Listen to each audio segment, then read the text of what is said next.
So guys और कुछ देख लेते हैं थोड़े से। जैसे we have m minus n, ठीक है, लिखा हुआ है a to the power m minus n, तो इसको मैं लिख सकता हूँ a to the power m into a to the power minus n. सही है, a to the power m into a to the power minus n. अब minus n को नीचे लेके आ सकता हूं और ये बन जाएगा क्या, n, a to the power m upon a to the power n। Clear? तो मैं बिल्कुल इस चीज को ऐसे भी लिख सकता हूं।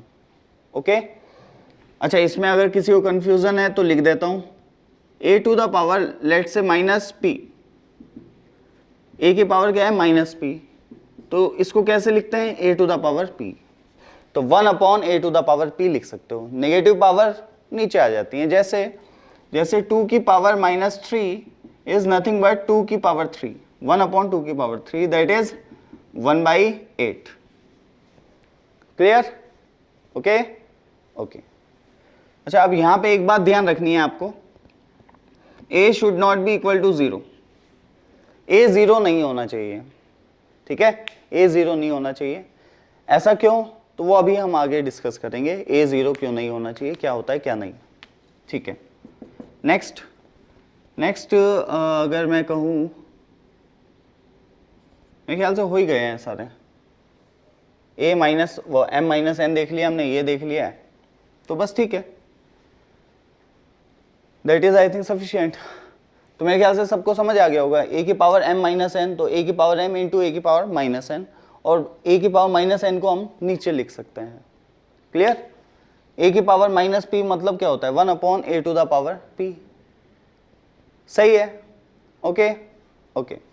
तो ये मेरे ख्याल से चीज़ें हैं जो यूज़ होती हैं काफ़ी ज़्यादा कैलकुलेशंस में, तो आपको इनको बहुत ध्यान से करने की ज़रूरत है। मैं देखता हूँ स्टूडेंट्स इसमें कंफ्यूज होते हैं, बिल्कुल बेसिक चीज़ें हैं, लेकिन पता नहीं इनमें क्यों कंफ्यूज होते हैं। तो एक एक चीज़ को, जितने भी आज बताए हैं मैंने, इन्हें एक एक चीज़ को बिल्कुल अच्छे से स्ट्रॉन्ग करके रखना है आपको, तभी कैलकुलेशन में प्रॉब्लम नहीं आएगी। अदरवाइज क्या होता है, कोई क्वेश्चन है उसे सॉल्व कर रहे हैं, कैलकुलेशन भी समझानी पड़ रही है, तो एटलीस्ट हमें कैलकुलेशन ना समझानी पड़े, इसके लिए आपको ये बेसिक चीज़ें पता होनी चाहिए। क्लियर? ओके। तो अब बात कर लेते हैं थोड़ी सी कि a 0 नहीं होना चाहिए, ऐसा क्यों? ठीक, तो उसका रीजन समझो। देखो 1 अपॉन 0, अगर मैं बात करूं 1 अपॉन 0 की, तो क्या आना चाहिए? सही है, तो बात को समझना, ये डिवीजन कैसे होती है इसके बारे में थोड़ा सा बता रहा हूं।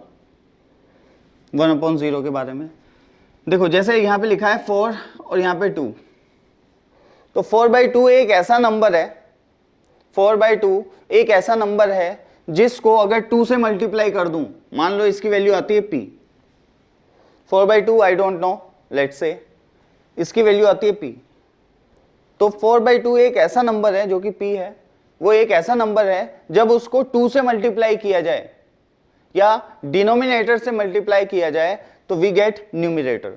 What? We get numerator.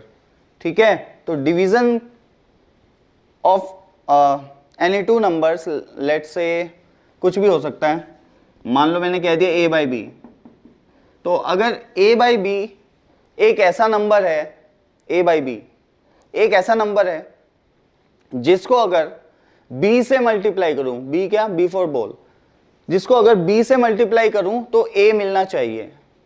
Clear? तो व्हाट डज इट मीन, ये a इक्वल टू क्या होना चाहिए, b इंटू p। ऐसे ही मेरे से किसी ने पूछा कि 4/2 कितना होगा, तो मैंने कहा यार ऐसा कौन सा नंबर है जिसको मैं 2 से मल्टीप्लाई करूं और 4 मिल जाए, तो 2 2 ज़ा 4, तो आंसर कितना आ जाएगा, 2। बात समझना मेरी बिल्कुल, 16 डिवाइडेड बाय 2। मैंने कहा यार ये 16/2 एक ऐसा नंबर है जिस नंबर को अगर 2 से मल्टीप्लाई करूं तो ये मिल जाता है ऊपर वाला, तो ऐसा कौन सा नंबर है, 8, 8 2 ज़ा 16। ओके, तो आंसर कितना आ जाएगा, 8। ये बात तो यहां तक समझ आ गई, ठीक है ना? ओके, अब देखो 1/0, अगर मैं बात करूं 1/0 की, तो 1/0 भी बिल्कुल वही डेफिनेशन को फॉलो करना चाहिए। क्या कि 1/0 एक ऐसा नंबर है जब वो डिनोमिनेटर से मल्टीप्लाई किया जाए तो क्या मिल जाए, न्यूमरेटर। तो मान लेते हैं अगर ये p है तो p की वैल्यू क्या हो सकती है कि अगर मैं 0 से उसे मल्टीप्लाई करूं तो 1 मिल जाए। क्या कोई नंबर ऐसा आता है तुम्हारे दिमाग में कि मैं उसे 0 से मल्टीप्लाई करूं और 1 मिल जाए? आएगा नहीं। क्या कोई नंबर ऐसा पॉसिबल है? नहीं। बात समझ पा रहे हैं या नहीं? मैं क्या कह रहा हूं, 1/0 एक ऐसा नंबर है, ठीक है, वही चीज बता रहा हूं जिस चीज से ये करवाया मैंने अभी, कि 1/0 एक ऐसा नंबर है, अगर उस नंबर को डिनोमिनेटर मतलब 0 से मल्टीप्लाई करूं तो न्यूमरेटर मतलब 1 मिल जाए। तो मतलब 0 into p is equal to 1, 0 into p is equal to 1 हो जाए। तो क्या कोई ऐसा p पॉसिबल है जो 0 के साथ मिलके 1 बना ले? नहीं, नहीं पॉसिबल है। इसका मतलब 1/0 की वैल्यू क्या होगी? कुछ भी नहीं। इसे बोलते हैं नॉट डिफाइंड। क्या बोलते हैं इसको? Not defined. याद रखेंगे, डिनोमिनेटर में कभी भी अगर 0 आ जाए, क्या डिनोमिनेटर में कभी भी अगर 0 आ जाए तो उसे हम बोल देते हैं नॉट डिफाइंड। ये डिफाइन नहीं है, ठीक है। इसकी वैल्यू क्या है? We don't know. Clear? Okay. कुछ लोग 1/0 को इंफिनिटी बोलते हैं। क्या बोलते हैं? इंफिनिटी। ये उनकी बहुत बड़ी गलतफहमी है। 1/0 इंफिनिटी नहीं होता है, 1/0 नॉट डिफाइंड है, जो हमें पता ही नहीं है। इंफिनिटी का क्या मतलब होता है? Infinity is nothing but the symbol. क्या है? सिंबल है। Nothing but the symbol which represents a very big number। ठीक है। Infinity is nothing but the symbol which represents a very big number. एक सिंबल है ये, इंफिनिटी कोई number नहीं है, ठीक है। ये क्या है? एक सिंबल है जो कि रिप्रेजेंट करती है एक बहुत बड़ा नंबर। तो तुम लोगों ने सबने सुना ही होगा इंफिनिटी। तो इंफिनिटी के बारे में मैं आपको बता रहा हूं कि एक बहुत बड़ा नंबर अगर कोई है तो उसको रिप्रेजेंट किया जा सकता है किससे? इंफिनिटी से। कितना बड़ा नंबर? बहुत ही ज्यादा बड़ा, जिसे सिर्फ हम इमेजिन कर सकें या हमारी इमेजिनेशन से भी परे कह दें, इतना बड़ा नंबर, ठीक है, इंफिनिटी। ओके भाई, जिस नंबर को लिखा जा सके वो इंफिनिटी नहीं होगा ऑब्वियसली। जिस नंबर को ना लिखा जा सके वो इंफिनिटी है। अब ऐसे समझो, जो हमारी अप्रोच से परे हो उसे हम बोल देते हैं इंफिनिटी। जैसे जैसे मैं यहां पे बैठा हूं, ठीक है, मान लो पुराने टाइम की बात है, पुराने टाइम की बात है, जो लोग इंडिया में रहते थे उनके लिए अमेरिका या ऑस्ट्रेलिया जो है वो क्या था? इनफाइनाइट, क्योंकि उनकी अप्रोच से परे वो जा ही नहीं सकते वहां पे। पुराने टाइम की बात कर रहा हूं, जब एरोप्लेन या कुछ भी मतलब संसाधन नहीं थे वहां पे जाने के, राइट। लेकिन अभी फिलहाल वो इन्फिनिटी नहीं है हमारे लिए, ठीक है। अभी कौन है? अभी इन्फिनिटी हम बोल सकते हैं अपने लिए, मेरे लिए मून। मून नहीं कि इन्फिनिटी है कि यार वहां पे जाना तो पॉसिबल नहीं है, सही बात है, लेकिन लोग वहां पे भी जा चुके हैं तो वो उनके लिए नहीं है। सन, यस, इनफाइनाइट डिस्टेंस पे है हमारे से। क्लियर?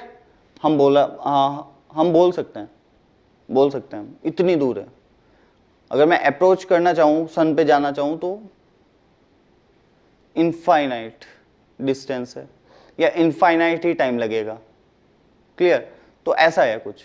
भाई मुझे कितना टाइम लगेगा अगर मैं वहां पे जाना चाहूं, ठीक है, कोई भी एक ऐसी जगह जो इन्फिनिटी डिस्टेंस पे हो, तो इन्फिनिटी टाइम लगेगा। इन्फिनिटी बोलने से क्या मतलब है कि बहुत ज्यादा टाइम लगेगा, बहुत ज्यादा, जिसका कुछ कहा नहीं जा सकता। सही बात है ना? ठीक है, तो ये होता है इन्फिनिटी। जैसे एक चींटी है, उस एक चींटी के लिए अगर मैं बात करूं गोंडल में रहते हुए, अगर मैं बात करूं कि वो एक प्लेस पे है, ठीक है, आपके घर के किसी कॉर्नर पे है, ओके, और उसको गेट पे पहुंचना है। कहाँ पे? गेट पे, जो मेन डोर है उस पे जाना है। तो वो डिस्टेंस भी उसके लिए इनफाइनाइट हो सकती है। सही बात है या नहीं? उसके रेस्पेक्ट में कितनी दूर है वो, समझ पा रहे हो? बहुत ज़्यादा दूर है, ठीक है। और आपकी सिटी का एक प्लेस एंड कोई दूसरा प्लेस जो कि मान लेते हैं 1 किलोमीटर अवे है आपसे, ठीक है, उस सिटी के लिए जो वो आपके बराबर में है, राइट, उसके लिए वहाँ 1 किलोमीटर दूर इज लाइक इनफाइनाइट। बात समझ गए? तो ये रेस्पेक्टिव थिंग भी है, ये डिपेंड करती है पर्सन टू पर्सन, इनफाइनाइट। एक बंदा है जिसके लिए मनी में देख लो, एक बंदा है जिसके लिए 1 करोड़ रुपए इनफाइनाइट है, बहुत ज़्यादा है, और एक बंदा है जिसके लिए वही 1 करोड़ रुपए कुछ भी नहीं है। बात समझ पा रहे हो? तो ये चीज़ है इनफाइनाइट, आप समझ पा रहे होंगे अब, ठीक है। तो इनफाइनाइट तो एक सिंबल है जस्ट जो रिप्रेजेंट करता है एक बहुत बड़ा नंबर, ओके ओके। तो अब अगर कोई बोले कि भाई 1 अपॉन इन्फिनिटी क्या है, 1 अपॉन इन्फिनिटी, तो लोग बाग जीरो भी बोलते हैं इसको, 1 अपॉन इन्फिनिटी को, लेकिन मैं तो आपको ऐसे बताऊंगा कि भाई 1 अपॉन एक बहुत बड़ा नंबर, वो बात सही है, वो जीरो की ओर जाएगा, लेकिन infinite is nothing but this symbol. क्या है? सिंबल। जब ये सिंबल है, समझ रहे हो, जब ये सिंबल है तो इसको जीरो बोलना सही है क्या? 1 अपॉन इन्फिनिटी को जीरो बोलना सही है क्या? इट इज लाइक, देखो, my name is Vishal, right, और विशाल का मतलब भी बहुत बड़ा होता है, ठीक। तो अगर मैं ऐसा बोल दूं 1 अपॉन विशाल, तो क्या मैं जीरो बोल दूंगा कि इसको? ये तो कोई मैथमेटिकल टर्म थोड़ा ही है, समझ रहे हैं भाई? विशाल अगर ये बता रहा है कि बहुत बड़ा नंबर है तो मैथमेटिकल टर्म थोड़ा ही है, लेकिन ये तो सिमिलरली 1 अपॉन इन्फिनिटी को जीरो बोलना भी एक सेंसिबल चीज नहीं है। लेकिन मैथमेटिक्स में हम कुछ जगह 1 अपॉन इन्फिनिटी को जीरो लेंगे, लेकिन वो सेगमेंट अलग है, वहां पे इसका मीनिंग थोड़ा सा अलग जाता है। एक चैप्टर आएगा लिमिट्स, ठीक है, वहां पे 1 अपॉन इन्फिनिटी हम लेते हैं जीरो, उसके रीजंस हैं, ठीक है। अदरवाइज ध्यान रखें 1 अपॉन इन्फिनिटी अगर हम ऐसे लिख रहे हैं तो इसका कोई सेंस नहीं है, ये एक सिंबल है जस्ट, तो 1 अपॉन विशाल टाइप में है, ये और कुछ नहीं है, ओके। तो इसे जीरो बोलना सही नहीं है। ये भी क्या है? नॉट डिफाइंड है। क्या है? नॉट डिफाइंड, ठीक है। तो 1 अपॉन इन्फिनिटी भी नॉट डिफाइंड है, 1 अपॉन जीरो भी नॉट डिफाइंड है। कुछ लोग 1 अपॉन जीरो को इनफाइनाइट बोलते हैं, लेकिन नहीं, इनफाइनाइट नहीं होता है 1 अपॉन जीरो, ठीक है। तो लेते हैं, लेकिन तो वो भी फिर वही बात आ जाती है, एक जो मैंने बताया, एक चैप्टर आएगा लिमिट्स, तो वहां पे आप 1 अपॉन जीरो को इनफाइनाइट ले सकते हैं, उसके रीजंस हैं और जेन्युइन रीजन है। जब वो पढ़ाया जाएगा तो तुम्हें समझ आएगा कि क्यों वहां पे इनफाइनाइट ले सकते हैं, क्यों यहाँ पे मैं नॉट डिफाइंड बोल रहा हूं सिर्फ। वैसे तो इनफाइनाइट भी नॉट डिफाइंड ही होता है, समझ गए, लेकिन जैसे मैं इसको इनफाइनाइट बोल दूं तो मैंने ये बोल दिया कि एक बहुत बड़ा नंबर है ये 1 अपॉन जीरो, लेकिन मैं तो ये कह रहा हूं मैं इस पे कमेंट ही नहीं कर सकता यार, आई डोंट नो कि बहुत बड़ा नंबर है। भाई जीरो से तो कितना ही बड़ा नंबर मल्टीप्लाई हो जाए ये तो जीरो ही बना देता है। क्लियर है? ठीक है, ओके। कुछ को अलग टाइप की कंफ्यूजन्स होंगी शायद इसमें, जिन्होंने चीज़ों को बहुत अच्छे से जाना हुआ है वो लोग इसमें कंफ्यूज हो सकते हैं, लेकिन मैं फिलहाल लिमिट्स में बात नहीं कर रहा हूँ, वो बिल्कुल अलग चीज़ है। अभी फिलहाल जो मैं बात कर रहा हूँ वो जस्ट ये बता रहा हूँ कि 1 अपॉन जीरो अगर आपको कभी भी दिखे तो आंख बंद करके उसे क्या बोल देना? नॉट डिफाइंड, बात खत्म। 1 अपॉन इन्फिनिटी भी नॉट डिफाइंड होता है, एंड इन्फिनिटी भी एक सिंबल है जो कि एक बहुत बड़ा नंबर रिप्रेजेंट करता है, और वो भी नॉट डिफाइंड है। क्यों? वो बहुत बड़ा नंबर है, कितना मैंने बताया ना, मेरे रेस्पेक्ट में बहुत बड़ी डिस्टेंस क्या है? मून है। एक चींटी के रेस्पेक्ट में आपके घर के कॉर्नर से मेन डोर तक की डिस्टेंस भी इनफाइनाइट हो सकती है, सही है या नहीं? या 1 किलोमीटर की डिस्टेंस भी उसके लिए इन्फिनिटी हो सकती है। तो ये तो डिपेंड करती है पर्सन बाय पर्सन, इसलिए इसको क्या बोल देते हैं हम? Not defined. क्लियर? तो इन्फिनिटी को भी क्या बोलते हैं? Not defined. तो 1 upon infinity, yes not defined. ये वाला इन्फिनिटी भी सिंबल है, represent a very big number, ठीक है, and it is also known as not defined, ठीक है, नॉट डिफाइंड भी बोलते हैं इसको। ओके ओके, चलिए तो इन तीनों टर्म्स को थोड़ा सा याद रखना है आपको, ठीक। और एक दो चीज और बता देता हूं बेसिक, उससे पहले इनको जल्दी से आप उतारें।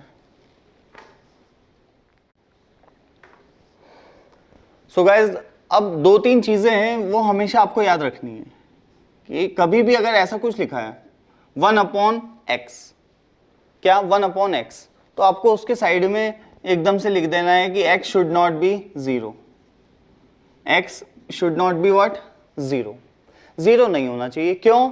क्योंकि जैसे ही x 0 होगा तो क्या बनेगा? 1 अपॉन 0, जो कि क्या होता है? Not defined. और हम जो मैथ्स में वर्क करते हैं वो डिफाइंड चीजों पे वर्क करते हैं, नॉट डिफाइंड हमें पता ही नहीं है, तो उन पे कैसे वर्क कर रहे हैं? क्लियर? तो ध्यान रखो, कभी भी 1/x आपको दिख गया तो आप क्या लिख दोगे x को? x should not be equal to 0। Okay, अच्छा एक चीज और बहुत अच्छे से जानते होंगे लोग बाग जैसे यहां पे लिखा है x, ठीक है, या रुको एक चीज उससे पहले एक बात सीखते हैं, a/b अपॉन c/d, इसको कैसे सॉल्व करते हैं? a/b अपॉन c/d, तो you all know very well कि ये इससे मल्टीप्लाई हो जाता है, ये इससे, एंड AD और CB इसका आंसर आ जाता है, जानते हैं सभी, सही है।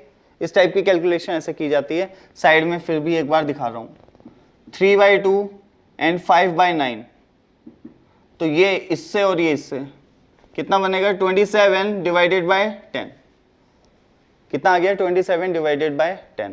ओके, नेक्स्ट देखो,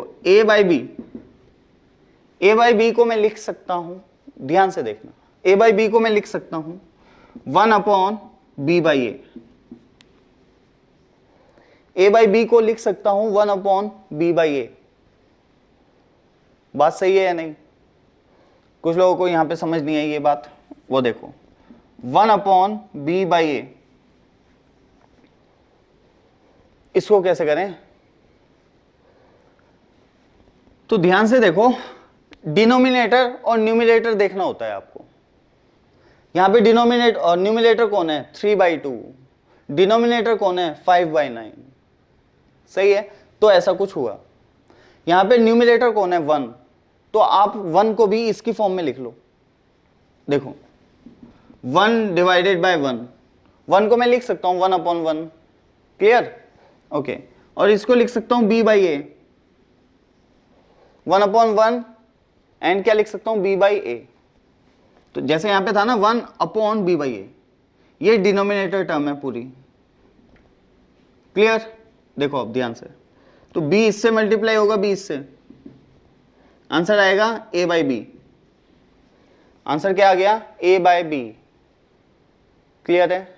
ओके, दोनों में डिफरेंस है, देखते रहना। अभी फर्स्ट था, सेकंड देखो 1 upon b/a,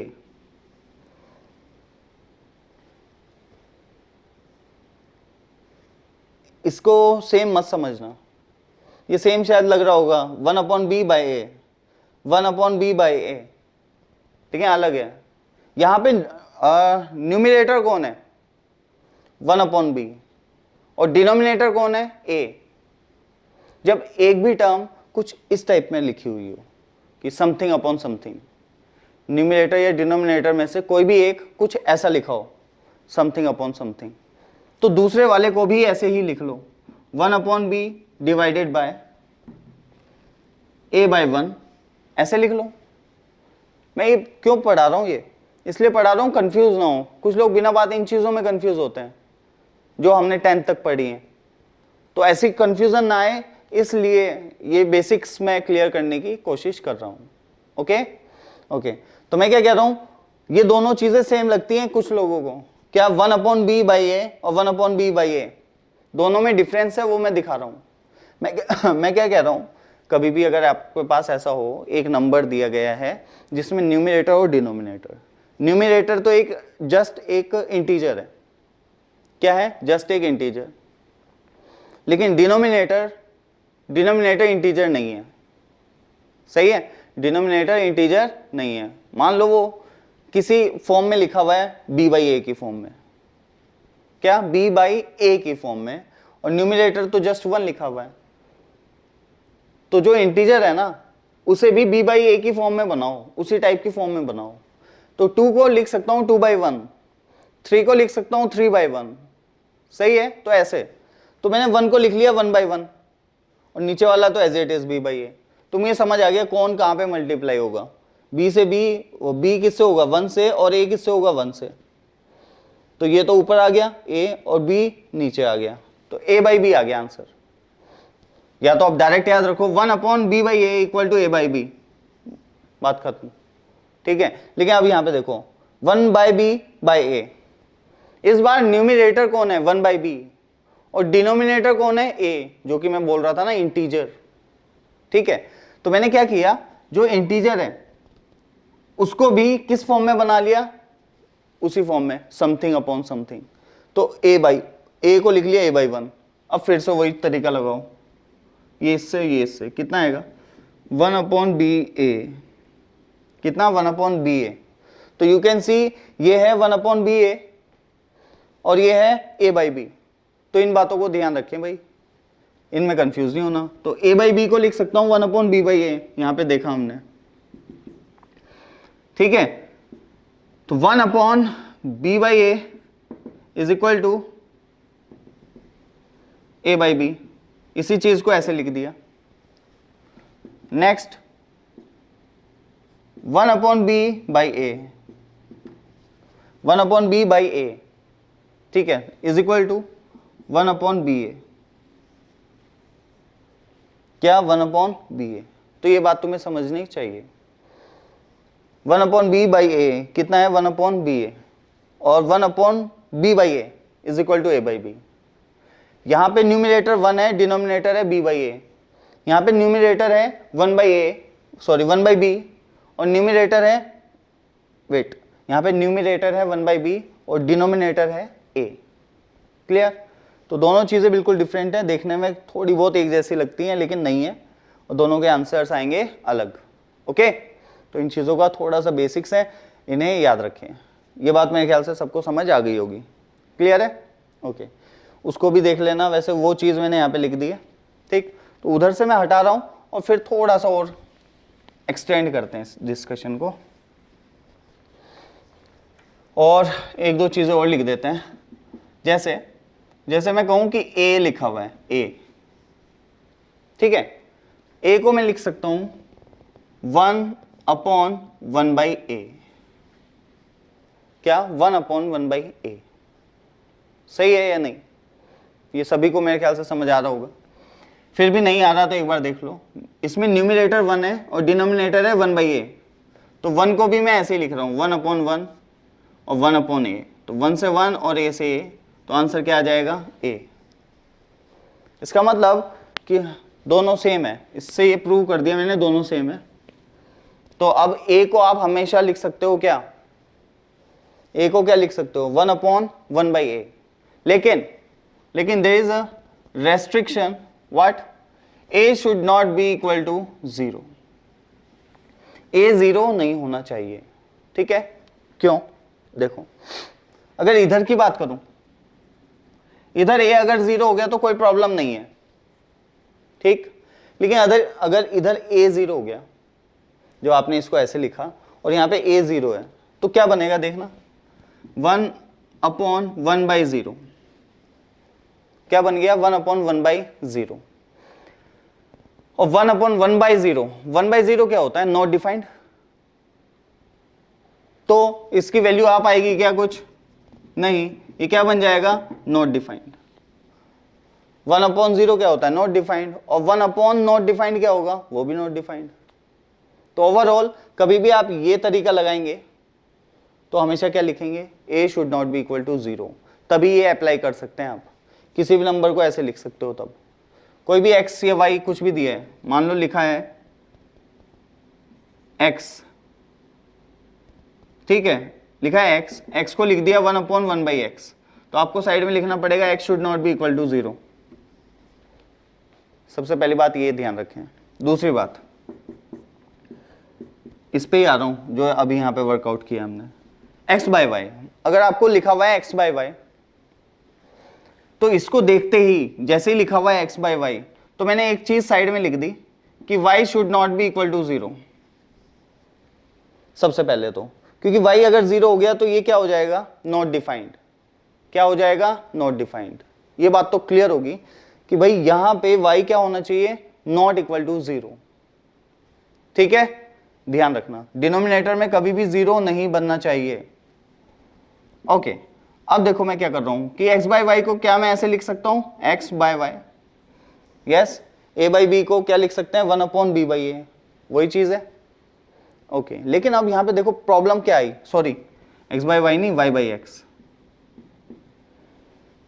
a by B को क्या लिख सकते हैं, 1 अपॉन बी बाई ए, तो y बाई एक्स। अगर मैं ये ना लिखता, अभी फिलहाल इसे मैं बात कर रहा हूं कि y क्या होना चाहिए, 0 नहीं होना चाहिए। अच्छा, x 0 हो सकता है क्या, हाँ हो सकता है, क्या दिक्कत है। अगर x 0 हुआ तो ये 0 बन जाएगा, सही है। ओके, मैं कह रहा हूं कि क्या इसको मैं ऐसे लिख सकता हूं, y बाई एक्स। तो एक ने कहा हाँ बिल्कुल बिल्कुल लिख सकते हो, ठीक है। अब मैंने कहा कि ये दोनों चीजें इक्वल सिर्फ और सिर्फ तभी हैं जब एक तो y 0 ना हो, नहीं तो ये नॉट डिफाइंड बन जाएगा। एंड ऑल्सो x भी 0 नहीं होना चाहिए। x अगर 0 हुआ ये तो 0 बनेगा, लेकिन ये साइड क्या बनेगी, y अपॉन 0, जो कि नॉट डिफाइंड हो जाएगा। y अपॉन 0 क्या होगा, not defined. Something upon 0 is always not defined, तो नॉट डिफाइंड नहीं होना चाहिए। तो दैट्स वाई मैं लिख दूंगा कि x should not B 0। x क्या नहीं होना चाहिए, 0 नहीं होना चाहिए। And as well as y should not also be 0। सही है, ठीक है। तो मेरे ख्याल से समझ आ गया होगा कि मैं क्या बताना चाह रहा हूं, ये क्या 0 नहीं होना चाहिए। पहले तो मैंने बता दिया 1 अपॉन 0 या 2 अपॉन 0 या 3 अपॉन 0 या कोई भी number, any number divided by 0 is not defined. मैंने 1 अपॉन 0 बताया ना, मैं कह रहा हूं अब any number divided by 0 is not defined. Like कोई भी नंबर ले लो, मान लो ले लिया मैंने 2 बाई 0 कितना होगा, मैंने कहा यार 2 बाई 0 तो एक ऐसा नंबर होना चाहिए जब उसको 0 से मैं मल्टीप्लाई करूं, उसको 0 से मल्टीप्लाई करूं तो 2 मिल जाए। तो बताओ ऐसा कौन सा नंबर है जिसको 0 से मल्टीप्लाई करने पे 2 मिल जाए, नहीं है, सही बात है। तो ऐसा तो कोई नंबर है नहीं, बिल्कुल। इसलिए मैंने क्या बताया कि कोई भी number divided by 0 is always not defined, ठीक है। किसी भी नंबर को अगर आप 0 से डिवाइड करते हैं तो वो हमेशा नॉट डिफाइंड ही आता है, ये बात आपको ध्यान में रखनी है।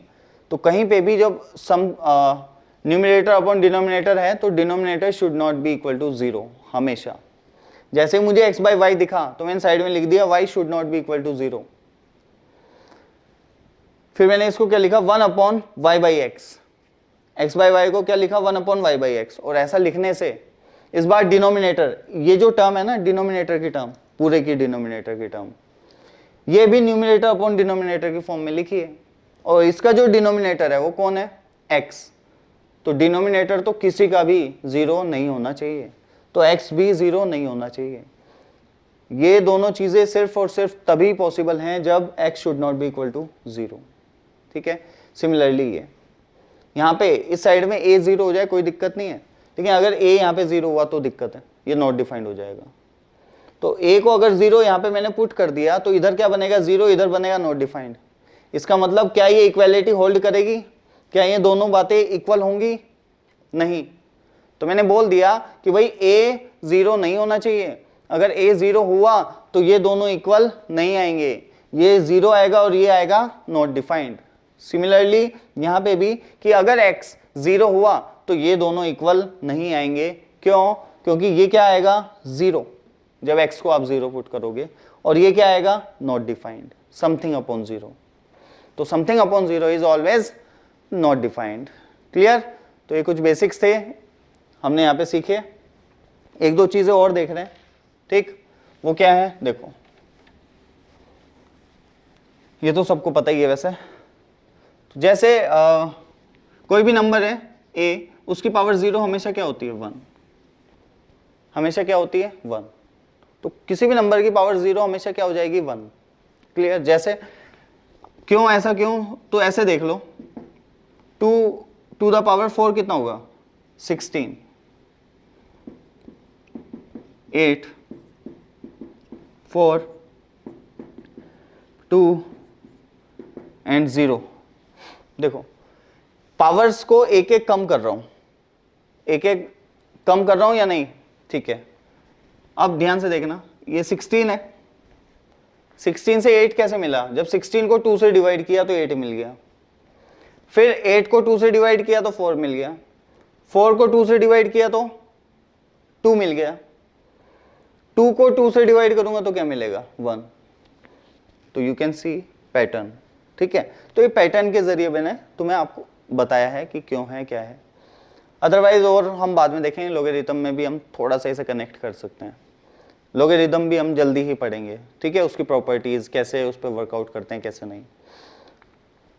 तो मेरे ख्याल से आज का लेक्चर समझ आया होगा और चीज़ें इंटरेस्टिंग भी मिली होंगी काफ़ी, क्या होना है क्या नहीं होना है। अभी नेक्स्ट लेक्चर में और कुछ ऐसी चीज़ें देखेंगे, कुछ इंटरेस्टिंग चीज़ें। ओके, तो अभी के लिए इतना ही।